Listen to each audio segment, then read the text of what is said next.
Oh, yes, yes, yes. We are live. We are here.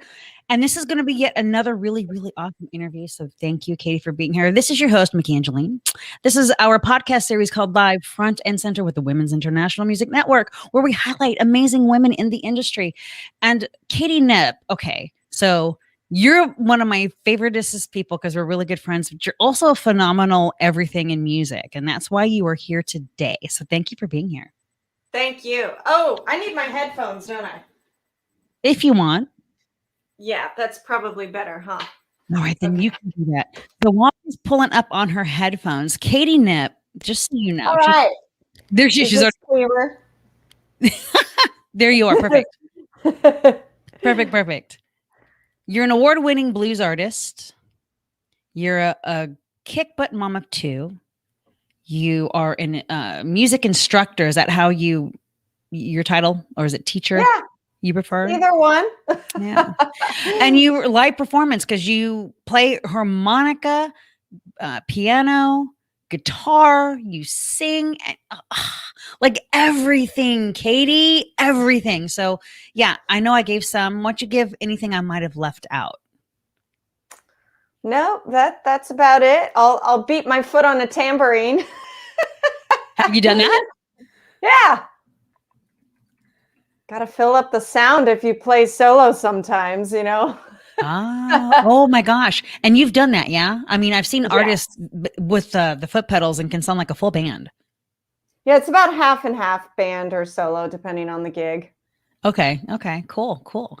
And so congratulations, by the way. I mean, we've messaged this back and forth on the internet, but for your album that you released, The Well, it has been so well received. It is so good. Thank you. You've received critical acclaim. You've had numerous interviews because of it. Give us a little bit a background on what inspired the album and the title, and then the success that you've received from it since. Yeah. So about a year ago, we recorded 2 tracks. We recorded Chamomile and Cocaine and Better Me. And I was going to use those 2 tracks to solicit certain industry people to help a girl out. I thought, I've been doing this for 20 years or more, always investing myself in every single project. And I was like, I kind of need a bigger budget now. Let's see if I can get any help. COVID hit. Nobody was like signing people or anything. And I didn't want to wait any longer. And I thought, okay, well, if my budget isn't quite there, how about I release an EP? So we recorded 3 additional tracks. And I just, put my all into them. The team involved is amazing. And I thought, well, I can afford these 5 good ones, and then I'll just promote the heck out of it the same way I promoted my previous album. And it was so exciting because it was even higher on the Billboard chart than the full record was before that. It was number 4 on blues albums on Billboard. Sales are double what they were on the previous record.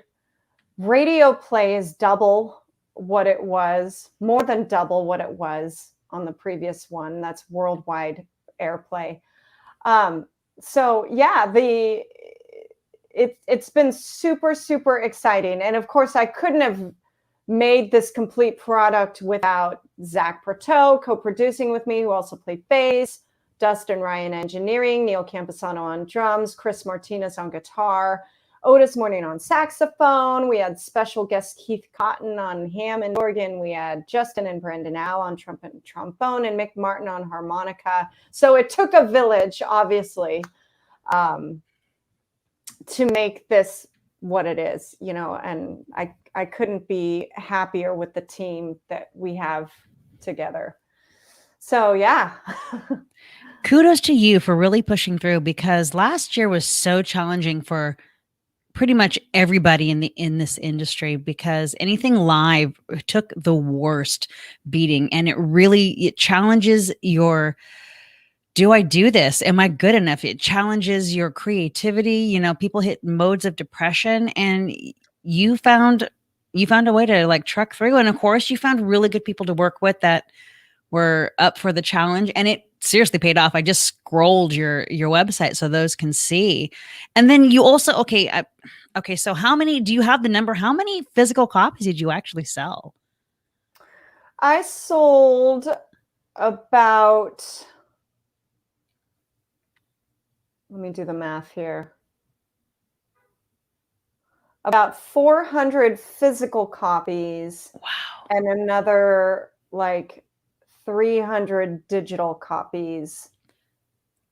And one of the things that helped a lot was I wasn't shy about asking everybody to buy it. I'm not a big fan of the whole raise money first and then whatever you get, you get. I'm old fashioned in that I make a thing. Here's a sample of the thing. If you like the thing, please buy it. And so I just asked everybody, and it helped. It was exhausting to ask everybody. Oh my gosh, I bet. But because I asked during the pre-sale, all those numbers hit on release day and put me on the Billboard charts. Nice. Look at that. Look at that hard work. And you have said that in conversations before where you're not a fan of the Patreon. You're not a fan of the GoFundMe's. You prefer to just hit the ground running, boots to the ground, and do the work yourself. And like you said, look what happened. You put you on the billboards. How does that feel when your record hits? Oh my gosh. Like amazing, because I didn't think I wasn't sure I would hit it at all, because I was marketing an EP, not a full album. And the chart that I was hoping to get on again was blues albums. So, I could have run into a scenario of, there weren't quite enough tracks on this to even qualify at all, regardless of sales. So I wasn't quite sure how it worked. So I was glad it all worked out. But you brought up depression earlier and how easy it can be, especially in COVID times. If I didn't have this product to focus on and market and hustle every day, I definitely would have sunk into a very dark place. So it was almost like a preventative method of, not getting depressed. It's like music literally saved your sanity this time around, is what it sounds like. Yeah. Nice. And it's such a good album. You brought up that first couple of singles, the Chamomile and Cocaine, because I've used that track, if you remember, and I'm going to share this. Thank you. So yeah, and what I mean is not just sharing it, of course, but I got really addicted to that Reface app last year, if you remember. Yeah. And it was for a friend of mine's birthday. And so I superimposed her face. We did like friends reels. So I superimposed her face with Jennifer Aniston's, mine on, Joey, Matt. And then we used your song. I was like, hey, do you mind if I use your song? Because it was just so perfect. And I was like, and it just turned out to be such a fun video. And I dig the whole album. And of course, I haven't opened mine, by the way, because I bought the digital copy. And then of course the physical, because your signature, I still need to get. I'm going to frame it. I need to get the special, the special frame, so I can look at, this is my friend Katie, and this is what she did, and it's so amazing. I mean, you and anyone who's watching, please. She is going to announce at the end of this. She has live performances coming up. If you're in the area, she's worth it. Katie, you put on and she's little. Don't let her fool you. You're like what, 5 foot nothing. And no, you like 4. Okay, sure. That's your hair. So you're like 5 foot nothing, and but you embody this incredible energy and presence when you're performing. And your vocals, you can hit so deep. It's blues. It feels good. You can hit so deep. And it was, the first time I think I saw you perform, my jaw just dropped. I wasn't expecting it at all, especially from little you. And I thought, oh my gosh, this is really, she's killing it. And so, obviously kudos and congratulations for that. Oh, and look at, yep. Look who's saying hi. What's up, the DNS agency? Thank you for being in the chat. Dean, always supportive. Dean is like my dude. Him and I, we go back, and I'm going to cry if I talk about it. So we're going to have to do this another time. And so he's the best. Dean, you are the best. And so in fact, okay, let's take it a little bit back, because you're an award-winning blues artist, but was blues the first genre you got into when you discovered singing, playing guitar? Was there a No, I different mean, genre? I've been doing music since I was a little kid, so I just liked singing. I liked how singing felt. So I didn't really get exposed to blues until high school. And even then, I liked singing all styles, and I was especially inspired by women like Tori Amos and Ani DeFranco because they really, for me, kind of paved the way to strong indie female artists. So if anything, I probably listened to them too much to where it took a little longer for me to really find my own sound, and blues helped with that. So, I have a degree in opera, and I remember like doing my whole college classical Italian, German, and French opera, and I'd had to keep it a secret that I was singing in clubs at night. So I had a second voice teacher on the side as like a secret, helping me attain those belty styles in a safe way, because I'm all about taking care of your voice and, having it be very strong and healthy. So I always, every time I'd get to sing a blues song, I always just felt the most free. Like it was a sigh of relief when I was done, like, that felt good. And it took a number of years, I think, for the instruments to catch up to the vocal stylings. So now I'm very much in love with playing slide resonator guitar and then New Orleans style blues piano things.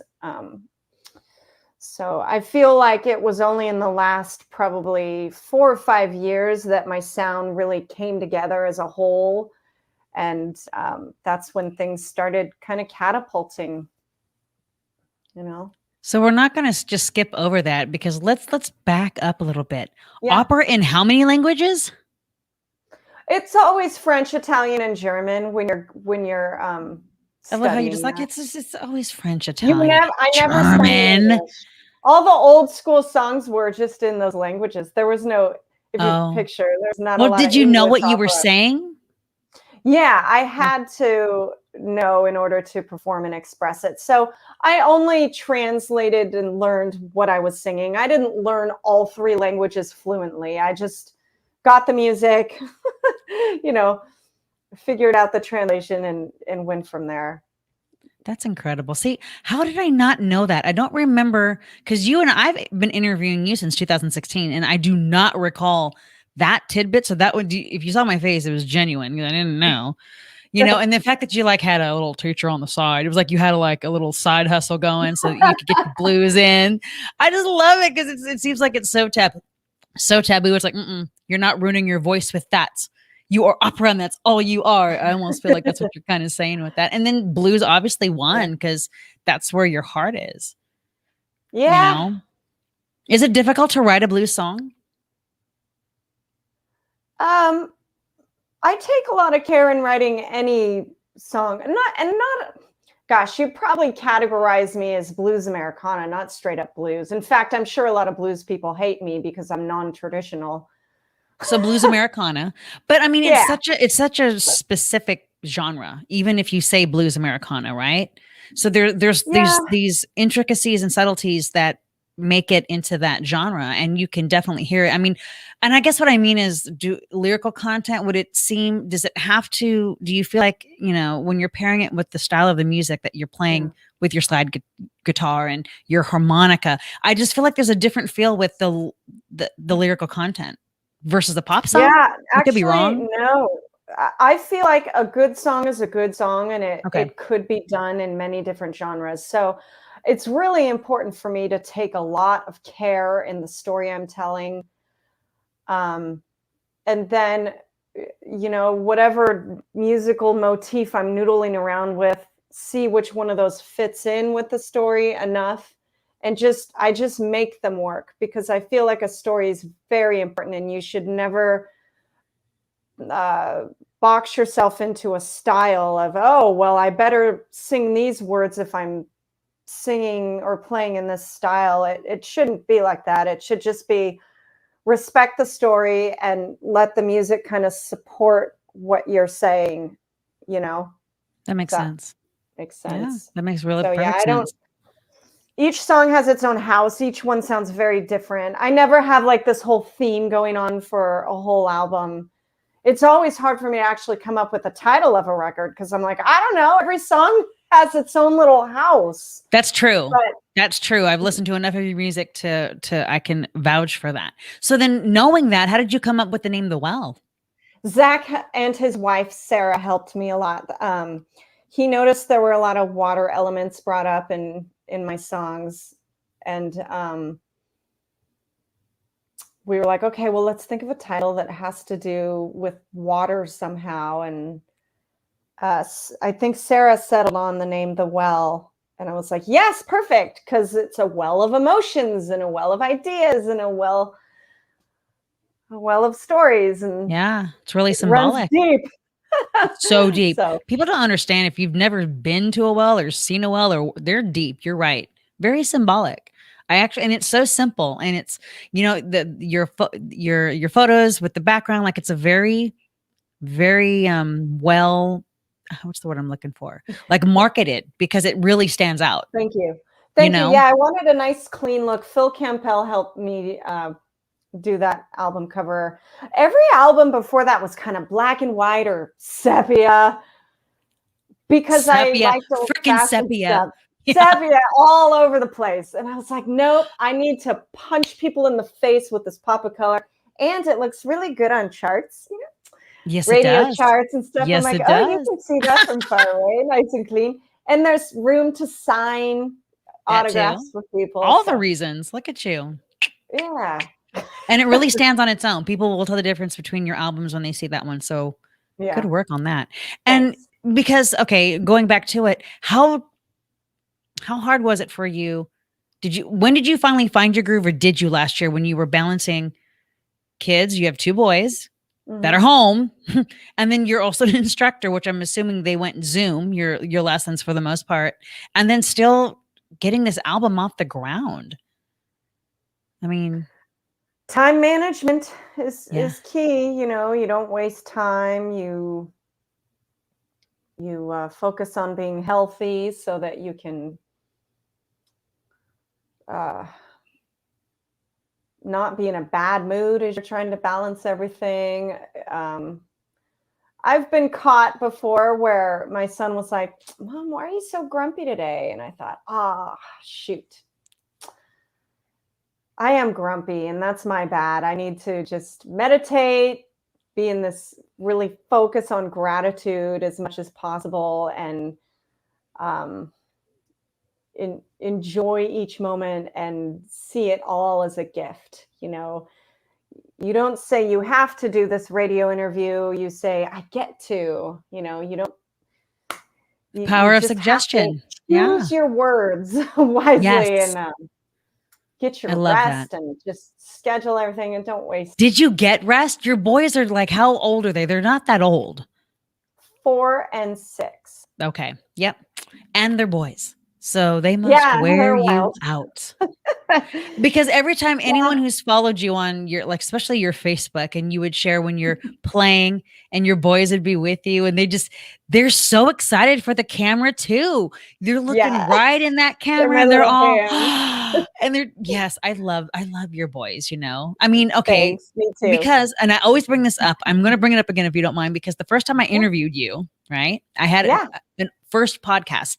It's 2016, and your youngest was still breastfeeding because he was a baby.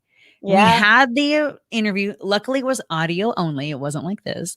And we had it at your house, and you asked me permission if it was okay if you fed your son. Well, I'm like, I'm a mom. I've done it. Let's do it. And so I held your microphone while you fed your son, and we had the interview. And to date, it's one of my most favorite because of how powerful women are and resilient when we got to get things done. We just do them. I mean, I may be waving my estrogen flag here, but we women really understand time management and multitasking like no other. And we did it that day. It was so great. And even then I loved your boys then. And I remember because we'd post for a photo and you had him up and he was in diapers. Like, it was so crazy how little he was. And I see them grow up with you on the internet. And I'm like, they're getting to be little young men, and they've got opinions, and You know, Well, they're they're just on the same they're like, T-ball team. yeah, there you go. And they're playing sports now. And Sweet little how T-ball do players. how do they balance mom being so busy with music? Uh, how do they? Um, they don't. It's tough because I teach piano lessons when they're home. So a lot of times, I just have to set them up. Like I'll make sure they have a snack right beforehand, and they have an activity to do, and I warn them, okay, in 5 minutes I'm about to teach. Shh. That doesn't always work out. A lot of times they'll play too loud or start fighting or something, and I'll have to scold them while teaching, and that's always interesting. But if it weren't for my husband stepping in and just helping out, like on Sunday 2 days ago, we filmed a video all day, so he took the kids all day. I don't know how single parents do it. I really don't. God bless them. Because if it weren't for my husband and my parents, I had to like way in advance schedule our band rehearsals in June based on when my parents can babysit and stuff. So, it's not all me. It's You have a great support system. I have a great Shout out support to your system. husband and my your parents. Hello. Yeah, and my kids are amazing. They're such good kids. They are. Really. They have such big hearts, and luckily they're used to me doing what I do all the time. It's nothing new. That's true because you've been doing it since before they were born, so that makes sense. Oh, yeah. And you include them like when you did your every time you would get a box of your CDs. I remember these videos, and you're like, it's unboxing time, and they're a part of it. And you include them, and they get so excited with you. I think that's a big part of it too. So there you go. Yeah. They're gonna look back at these videos when they're in their teens, like, "Yo, mom, why did you make us do that?" So then so now with things opening up, at least here, because you and I we're in California, and according to our governor, in 2 weeks we're supposed to be able to go around for the most part without our masks. The majority, like I would say, I think they said almost 70% of us or 60% of us are vaccinated now fully, with another 40% halfway there. So you have shows coming up, right? In person. In fact, I'm really excited about the one in July because you're going to be at the Powerhouse Pub, which is Old Folsom here up in the Sacramento area. Are you looking forward to that? I really am, especially it being a full band show. We haven't had that since March of last year. And that's a long time. We're going to play for quite a long time. We're going to play for almost 3 hours, so talk about like diving right in. Wow. I've been practicing every second I can lately and seeing if I still got it, You do. So we have a couple rehearsals going. Oh my gosh, I've seen other folks post about that. Here we go. There's your tour dates. I'm letting everybody see it right now. There's her tour dates. Go to the website. We have a fun one at the Crest Theater. We're opening for the Sons of Champlin, so that'll be super fun. Yeah. I love that stage, and it's magical. Look at that in this fundraiser for the Sac Blues Society. Look at you. You've already, and we just discussed it. So as a mom, you're having to book your babysitting way in advance. Kudos to you for balancing all this out. And I will be there to support you for that Powerhouse Pub, because I'm fully vaccinated. I'm finally feeling comfortable being out and about. Me too. Yeah. Good. Right. So yay for us vaxxers. And so I got to hug so many people on Sunday during our video shoot. It was so great. It must have been so amazing that whole energy exchange, right? And it was just because it was such a long time coming. It was. And you get to have more hugs coming through. Look at that. Look at you. All right then. So finishing it out. And here, I'm going to throw it up, everybody. There's her website. Stalk her on Katie Knipp on IG, but I mean in a nice way, stalk. Don't be weird. Don't be weird. Because you do a lot of posting on both. I just, Mhm. I always try to throw up the IG because a lot of performers do a lot of their music on the IG versus the Facebook. I don't know, maybe you do it on the Facebook too. And Yeah, I have my music page of Katie Knipp Music on Facebook oh, too. there it is, Katie Knit Music.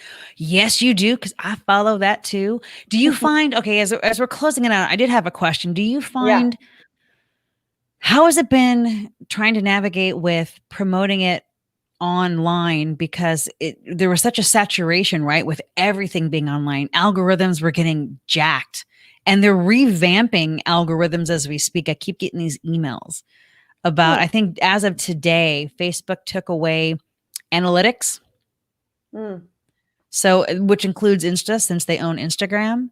So you can't see analytics. I haven't bothered to go take a peek, but it just seems that people's algorithms have been messed up. Did you find it all any kind of interruption? Were you having to work twice as hard to kind of get yourself seen in these last like 6-7 months? No, because I also have a fan list that I email of about 1,000 fans that I've ever so slowly gathered up from live shows. They'll sign the email list, so I keep in touch with them that way. And then Instagram, no, I haven't.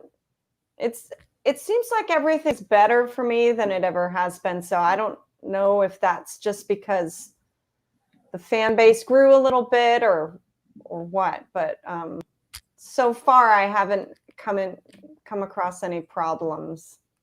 So you would say one of the pluses in COVID was you actually grew your fan base. Yeah. Or a plus thing to come out of it. I should have worded that correctly, because it's there is no effing plus to COVID, but something that good despite the bad. Good. You know what? I swear by those two. Newsletters are awesome. I get your newsletter. So, anybody, if you're following folks and you really want to know what's happening to them, when you see it on their website, it's always free. Subscribe to it, because you are going to legit get an email. You are going to see the email, even if it's in your spam. Just go to your spam or whatever, because I'm telling you, these freaking online, they're just no. I've been, they call it shadow banned. I've had that happen to me a couple of times on some of my socials. So it's like, newsletters are the way. So before I end this, I do want to remind folks, because this is the Women's International Music Network, I'm going to do a quick plug. We have a live chat with our founder, Laura Whitmore. She's going to be talking with Lindsay Parker. It's going to be this Thursday at 5 o'clock Pacific Standard, 8 o'clock Eastern, because Lindsay she's the one with Yahoo and Sirium. She put out a book, and they're going to talk about that. So hit up our Facebook page. I always encourage you, when you see an event, hit the set reminder, hit the get reminder on YouTube. And that way you'll get a reminder. You don't have to think about it, and then you don't forget it. So once again, I want to thank you so much, Katie. You've been such a joy. You're having me. The joy. Please, I can't wait to hug you. I know. Oh my gosh. You know what? I may just have to like full on 80s stalk you and just show up to your house. Like say anything with you a mean box. with the boombox? And just come out, and I'm going to record my own song going, Katie, come out and hug me. Because I'm just going to need that hug. Thank you so much, Katie, for taking the time. Love you always. Love you too. And you have a good one. Everybody, stalk her, follow her, support her music.